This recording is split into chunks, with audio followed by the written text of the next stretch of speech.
तो हेलो दोस्तों, कैसे हैं आप। स्वागत है आपका मेरे यूट्यूब चैनल पर। मैं हूं आपका दोस्त के शर्मा।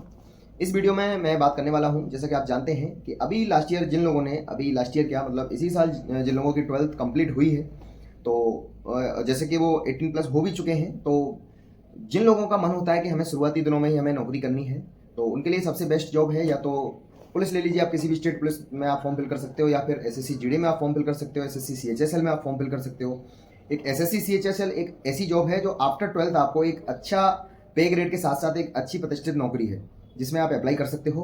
तो उसके लिए क्या करना होगा, मैं यहाँ दोनों की ही बात करने वाला हूँ। चाहे आप जीडी में किसी भी बेल्ट की नौकरी में जाना चाहते हो, या फिर आप एक क्लर्क लेवल की एक अच्छी प्रतिष्ठित नौकरी पाना चाहते हो, तो दोनों की ही मैं बात करने वाला हूँ कि दोनों के लिए आपको क्या करना होगा। अगर आप नए हैं, आपको नहीं पता है, कोई एबीसीडी नहीं पता है कंपटीशन की, तो ये वीडियो आपके लिए इंपॉर्टेंट है। बाकी जिन लोगों को पता है उनके लिए ऐसा कुछ खास नहीं है इस वीडियो में। तो जो लोग नए हैं उनके लिए मैं सबसे पहले बता दूं, आप लोगों के लिए 4 चीज़ें बहुत ही इंपॉर्टेंट हैं। पहला मैथ, जो कि एलिमेंट्री मैथमेटिक्स होता है। आपने जो भी 12th में पढ़ा, 11th में पढ़ा, आपका यहाँ कोई योगदान नहीं है। उस मैथमेटिक्स का यहाँ पर कोई यूज नहीं होने वाला है। जो आपने 10th लेवल तक जो भी मैथ आपने पढ़ा है, उसका थोड़ा सा अपग्रेडेड लेवल यहाँ पर आपको देखने को मिलेगा। वो आपके लिए मार्केट में बहुत सारी बुक्स अवेलेबल हैं, आप वहाँ से परचेज करके आप उसका लेवल देख सकते हैं। और सबसे बढ़िया तरीका ये है, किसी भी कॉम्पिटिशन की तैयारी शुरू करने से पहले पहले उस एग्जाम का आप सिलेबस कंफर्म करो कि सिलेबस क्या है, उसमें क्या क्या आता है, ठीक है ना। और नॉर्मल जो सिलेबस है वो ये है कि आप कोई भी एक नॉर्मल सी बुक उठा के देख लीजिए जो बिगिनर्स के लिए होती है। आप मार्केट में किसी भी सेलर के पास जाओगे, जो बुक बेचते हैं उनके पास जाओगे, आप बोलोगे कि हमने अभी कंपटीशन की शुरुआत करी है, वो आपको सबसे अच्छी और ईजी बुक सबसे पहले आपको देंगे, जिससे कि आपको कोई तकलीफ ना हो। उस बुक को आप जब लगाना स्टार्ट करेंगे तब आपको समझ में आएगा कि आपका क्या लेवल है। अगर आपका लेवल उस बुक से थोड़ा ज़्यादा है तब आप अदर बुक्स की ओर जाएं। जैसे कि मैं आपको बता दूं, आर एस अग्रवाल की एक बुक है, हालांकि उसका लेवल कमजोर नहीं है, लेकिन उसमें हर एक चीज़ उसमें दे रखी है। आप छोटे से लेके मतलब जीरो से लेके आप हीरो तक की बात अगर करें तो उसमें आपको मिलेगी। मैं कोई प्रमोशन नहीं कर रहा हूँ, लेकिन जिस बुक से मैंने पढ़ाई करी थी और भी लोगों ने मेरे को जिनसे भी मैंने बात करी थी, उन्होंने उसी बुक के बारे में मेरे को बताया था, इसलिए मैं आपको बता रहा हूँ। तो मैथमेटिक्स के लिए आप ले सकते हैं वो वाली बुक। बाकी मार्केट में बहुत सारी बुक्स भी हैं। सबसे पहला अपना काम है कि एक बार सिलेबस कंप्लीट करना है। और सिलेबस क्या है, जो भी एलिमेंट्री मैथमेटिक्स में आपका सिलेबस है, मतलब percentage, profit loss, compound interest, simple interest, जो भी अदर टॉपिक्स हैं वो आपको सारे कवर करने हैं और पूरे एक बार में पढ़ने हैं। उसके बाद आप अदर बुक्स पे जाइए। पहले एक बुक उठाइए, एक बुक के सारे टॉपिक्स आप कवर कीजिए, उसके बाद दूसरी कोई बुक उठाएं और प्रैक्टिस करते रहें, ठीक है ना। ये तो एक सिंपल सा तरीका है कि आपको अगर कंपटीशन की दुनिया में कदम रखना है। अगर आप ये सोचेंगे कि हम नहीं, हम शुरू से ही मॉक्स लगाएंगे और शुरू से ही हम एग्जाम देना चालू कर देंगे, तो ऐसा नहीं हो पाएगा।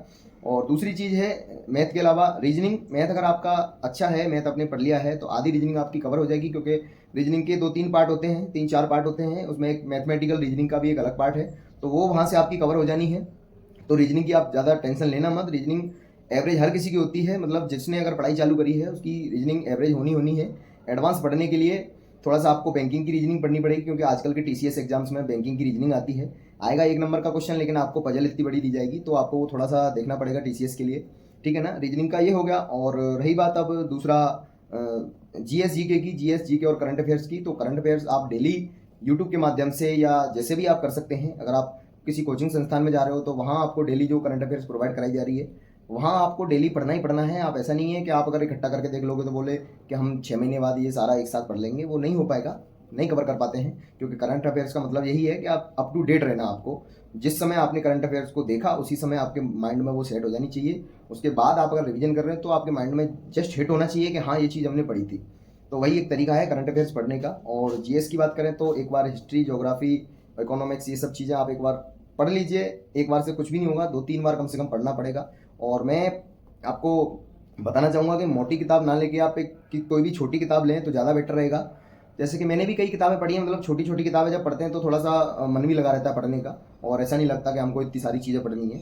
और मतलब हो सके तो आप ऐसा करना कि हर, जैसे ज्योग्राफी की अलग किताब ले लो आप, और हिस्ट्री की अलग किताब ले लो, इकोनॉमिक्स की अलग किताब ले लो, तो ये ज़्यादा बेटर रहेगा। क्योंकि सारा जब एक ही बुक में आ जाता है तो वो इतनी मोटी बुक हो जाती है और हमको थोड़ा सा डिमोटिवेशन फील होने लगता है। हम सोचने लगते हैं कि हमारे पास, हमको बहुत समय चाहिए इसको पढ़ने के लिए, हमारे पास इतना समय नहीं है। क्योंकि एग्जाम सर पे आ चुके होते हैं, और ज़्यादातर लड़के हो या लड़की कोई भी हो, आदत रहती है कि जब एग्जाम सर पे आता है तभी पढ़ना अपन चालू करते हैं। तो सबसे पहले तो ये आदत अपनी खत्म कर दो कि जब एग्जाम आए तब अपने को नहीं पढ़ना है, अपने को पढ़ते ही रहना है। धीरे धीरे धीरे धीरे एक एक बूंद से घड़ा भरता है, उसी तरीके से हमको पढ़ते रहना है, तभी जाके अपना सिलेक्शन हो पाएगा, ठीक है। और एक और चीज़ जो चौथी मैं बता रहा हूँ, वो एसएससी सीएचएसएल सीजीएल के लिए है। बाकी कांस्टेबल लेवल के एग्जाम्स में तो किसी एग्जाम में शायद आती होगी, बाकी नहीं आती है। वो मैं इंग्लिश की बात कर रहा हूँ, तो इंग्लिश भी आप साथ के साथ पढ़ते रहिए, क्योंकि आपको एक प्रतिष्ठित जॉब चाहिए, मतलब अच्छे पे ग्रेड वाली अगर नौकरी चाहिए 12th के बाद, तो वो एसएससी सीएचएसएल के अलावा कोई भी जॉब नहीं है आपके लिए। और उसमें इंग्लिश आपको लगेगी, इंग्लिश के बिना आप कुछ भी नहीं कर पाओगे उसमें, ठीक है ना। तो इसलिए मैंने इंग्लिश को उसमें मेंशन किया है। बाकी 3 सब्जेक्ट अगर आप क्लियर कर लोगे तो आपका 12th के बाद आपको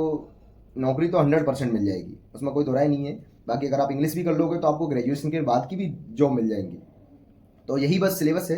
सिलेबस तो मैंने एक पर्टिकुलर किसी चीज़ का नहीं बताया है, पर मैंने एक चीज़ बताया, मतलब एक तरीका बताया है कि आप किस तरीके से आफ्टर 12th अगर आप नए हैं तो किस तरीके से आपको पढ़ना है और किस तरीके से आप सिलेक्शन पा सकते हैं, क्या स्ट्रेटजी होनी चाहिए।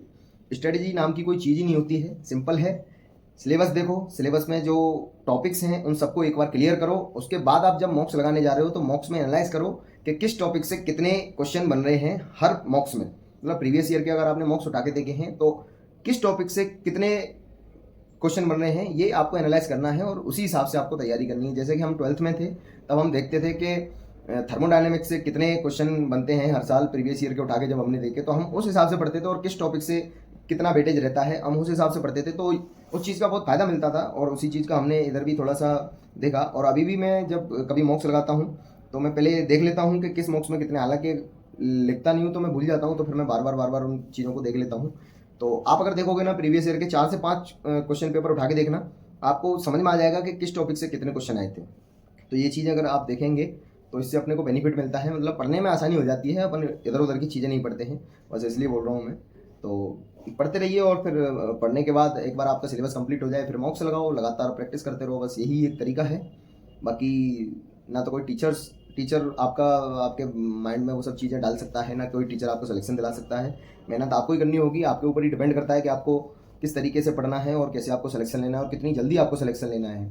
कुछ लोग तो ऐसे भी हैं कि मतलब ऐसा सोचते हैं कि अभी हमारे पास बहुत टाइम है, क्योंकि देखो 17-18 साल के होते हैं जब अपन 12th कर लेते हैं, मतलब फर्स्ट ईयर ग्रेजुएशन भी हो जाती है शायद कुछ लोगों की, तो सेकंड ईयर भी हो जाती है 18 साल के होते होते।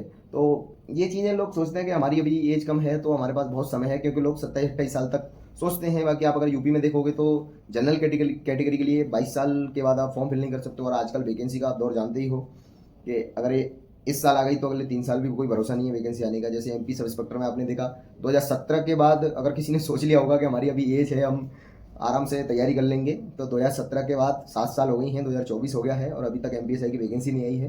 तो उन लोगों का क्या होगा जो ऐसा सोच के बैठे थे कि अभी हमारे पास उम्र है, तो वो तो ऑलरेडी ओवर एज हो चुके होंगे। अगर मान लीजिए कोई 26-27 साल का होगा उस समय, तो 34-35 साल हो गई तो उसकी ऑलरेडी एज निकल गई है, क्योंकि 33 शायद है एज क्राइटेरिया एमपीएसआई का। तो ये चीज़ अपने को ध्यान में नहीं देनी है, अपने को पढ़ते रहना है, और एज ऐसे निकलती है आपको पता भी नहीं चलेगा कब आपकी एज निकल जाएगी। तो एज वेज पे इतना ध्यान ना दें, आपको सिलेक्शन लेना है, अभी सिलेक्शन लेना है, बात का अपन को कोई वेट नहीं करना है। अब अगर आप हिसाब लगाओगे कि अगर कोई आपने जॉब ली जिसमें आपको 40,000 या 50,000, मैं एक अच्छी ग्रेड पे वाली नौकरी की बात कर रहा हूँ, अगर मिलते हैं तो अगर 2 साल का आप लगाओगे हिसाब तो मतलब 10-12 लाख का हिसाब हो जाएगा। तो अपन क्यों नुकसान करें अपना, तो उसके लिए पढ़ते रहिए। ठीक है, जय हिंद।